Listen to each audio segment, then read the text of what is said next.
Welcome back. In this video, I will show you how to create a project in Claude AI. It's a simple way to organize your work and keep all your conversations, files, and instructions in one place. So let's get started. First, open Google Chrome and search for Claude AI. Open the official Claude AI website and sign in to your account. Once you're on the Claude dashboard, look at the left sidebar and click on Projects. Then, click the plus New Project button. Now enter a name for your project, and if you'd like, add a short description. After that, click Create Project. Your new project is now ready.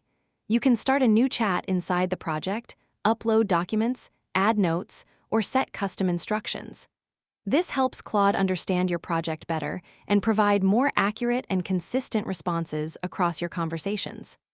Projects are a great way to organize your work, whether you're writing content, doing research, studying, coding, or managing business tasks.